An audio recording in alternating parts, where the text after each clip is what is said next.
আসসালামু আলাইকুম। আসলে আমি যে জায়গাটায় ঠিক দাঁড়িয়ে আছি এটা আমাদেরই অপারেশন থিয়েটার, ভাস্কুলার সার্জারির অপারেশনটা আমরা এখানেই করে থাকি। কিছুটা আমি ক্লান্ত বিধ্বস্ত, কারণ হলো একটু আগেই একটা অপারেশন করেছি। এই যে বক্সটি দেখতে পাচ্ছেন, সত্যিকার অর্থে এই বক্সের ভিতরেই শুনতে ভয় লাগবে, যাদের ভয় লাগে তারা পুরো ভিডিও নাও দেখতে পারেন। এখানে একটা পা আছে, এই কিছুক্ষণ আগেই অপারেশন করে পাটি এখানে রাখা হয়েছে। এখানে রাখার কারণ হলো একটা পা যখন কেটে ফেলা হয়, কেউ কেউ চান যে তাকে, কেউ কেউ মনে করেন যে এটি তার শরীরের অংশটিকে কবর দিতে হবে, তারা নিয়ে যান তাদের ইচ্ছা অনুযায়ী, তারা সেটাকে কবর দেন বা তাদের মতো করে সেটাকে ডিসকার্ড করেন। তবে কেউ কেউ বলেন যে না, এটি তো শরীরের নষ্ট অংশ, অপারেশন করে ফেলা হয়েছে, এটি নেওয়ার দরকার নাই। আমরা তখন এইভাবে আমাদের কাছে দিয়ে দেয়, আমরা এইভাবে প্যাক করে একেবারে নাম দিয়ে সিলগালা করে দেন আমরা এটি মেডিকেল যে বর্জ্য ব্যবস্থাপনা আছে সেই কর্তৃপক্ষের কাছে পাঠিয়ে দিই। সো এই পাটি আসলে কেটে ফেলা হয়েছে। আমি বিধ্বস্ত বা ক্লান্ত এই কারণেই বলছি, একজনের যখন পা কেটে ফেলতে হয়, আমি আগে খুবই অসুস্থ ফিল করতাম। এই অপারেশনটি করার পর মনে হতো যে আল্লাহ, কিছুই তো করতে পারলাম না।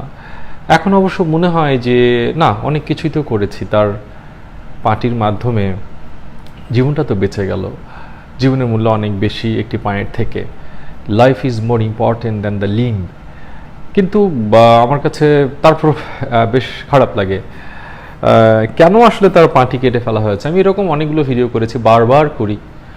আমি সাধারণত দেখেছি যারা ধূমপায়ী তারা মূলত এভাবেই পা হারান। যিনি ধূমপান করেন তিনি যদি ভিডিওটা দেখে একটু সতর্ক হন, কিংবা যিনি ধূমপান করেন না, যারা আপনজন করে, তাকে যদি ভিডিওটি একবার পাঠান, হাতে কলমে দেখান যে দেখো বাস্তব পরিণতি কী। এই বক্সটি খুললে আপনি নিতে পারবেন না। ওই ক্ষমতা একজন চিকিৎসক ছাড়া সাধারণ মানুষকে আল্লাহ পাক দেননি। কারো সাহস বেশি, তারা ঠিক আছে। কেন এই পাগুলো আসলে বাংলাদেশে হারাচ্ছে, বা আমার কাছে যারা আসছেন বা ইভেন ভারতবর্ষে যারা আছেন কেন হারায়? মূলত ডায়াবেটিস আছে, নিয়ন্ত্রণে রাখে না, পায়ে ইনফেকশন হয়ে গেছে, সেটাকেও ঠিকমতো যত্ন নিচ্ছে না, ইনফেকশনে শ্বাস করে বেড়ে হয়ে গেছে। এই রোগীর ক্ষেত্রে তাই হয়েছে, পায়ে ইনফেকশন হয়েছে, আমাদের কাছে আসতে অনেক দেরি করেছে। যখন এসেছে পায়ের তলা একদম নাই, ও টিকবে না, ফেলে দিতে হলো। খুব কমন পাই, অল্প বয়স 25, 26, 30 বছর বয়সে পা কেটে ফেলতে হয়। 35, 40 এর মধ্যে যাদের পা কাটতে হয় এদের বেশিরভাগ শুধুমাত্র ধূমপায়ী। এরা এতটা ধূমপান করে যে এদের যখন বলবে ধূমপান বাদ দিয়ে দেন, বলে যে ঠিক আছে বাদ দিয়ে দেবে। কথার মানে হলো যে তার ধূমপান ছাড়ে না। জিজ্ঞেস করি যে ধূমপান ছেড়েছেন, বলে স্যার সেই কবে ছাড়ছি, কতদিন আগে? স্যার এই 3-4 দিন আগে। আর আজকে সকালে খেয়েছেন, বলছে স্যার মিশা কথা কম না, একটা খেয়েছি। আসলে তারা ছাড়তে পারেন না, কোনো ব্যাখ্যা নাই, কোনো যুক্তি নাই। টুডে অর টুমোরো আপনি আমার পেশেন্ট হবেন যদি আপনি অনেক বেশি ধূমপানে আসক্ত হয়ে যান। কেউ কেউ ভালো থাকেন, তাদের ব্যাপারটা আলাদা। সবার তো ভাগ্য ভালো হয় না অতটা, বেশিরভাগেরই খারাপ হয়ে থাকে যারা ধূমপান করেন। সো আপনি যদি ধূমপায়ী হয়ে থাকেন, আমি তো পারবো না আপনাকে দুর্ঘটনা থেকে বাঁচাতে, আপনাকে ক্যান্সার থেকে বাঁচাতে, বাট এটা বলতে পারি আপনি যদি ধূমপান ছেড়ে দেন, শুধু পান অনেক কিছু থেকে বাঁচবেন। আর কী কারণে আসলে এরকম পা হারানোর মতো ঘটনা ঘটে? আরেকটা হচ্ছে রোড ট্রাফিক অ্যাক্সিডেন্ট হয়েছে, পাটা কেটে গেছে, সঠিক সময় আমাদের হাতে পৌঁছে নেই, তখন হতে পারে। খুবই কমন, বিশেষ করে মহিলাদের ক্ষেত্রে হার্টের সমস্যা আছে। পুরুষদের ক্ষেত্রেও পাই, হার্টবিটটা অনিয়মিত, ঠিকমতো হার্ট নড়ে না। এদের হার্টের রক্ত জমাট বেঁধে যায়, ওই জমাট বাঁধা রক্ত যখন ছুটে যায় তখন হাত বা পা ব্লক হয়ে যায়, তখন হাত বা পা হঠাৎ করে বন্ধ হয়ে যায়। এটাকে আমরা বলি অ্যাকুট লিম্ব ইসকেমিয়া। মূলত এই কারণগুলো আমাদের দেশে থাকে।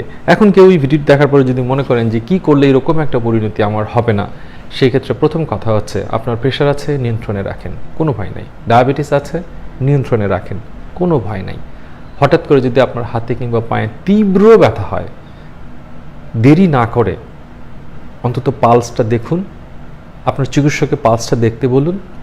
আপনার চিকিৎসক, যিনি আমার কোনো চিকিৎসক ভাই, কলিগ, সিনিয়র কেউ যদি দেখে থাকেন, তিনি অন্তত পালসটা দেখেন। ব্যথানাশক ওষুধ দেওয়ার আগে, এক্সরে করার আগে, সিটি স্ক্যান করার আগে শুধুমাত্র পালসটা দেখে নিন যে সচল আছে কিনা। তারপরে আপনি যদি দেখেন যে না, পাচ্ছেন না, দ্রুত ভাস্কুলার সার্জনের কথা চিন্তা করুন, কারণ মাত্র 6 থেকে 8 ঘন্টা সময় আছে। কারো যদি পায়ে ঘা থাকে, খুব দ্রুত সেটি বাড়তে থাকে, দ্রুত আমাদের পরামর্শ নেবেন।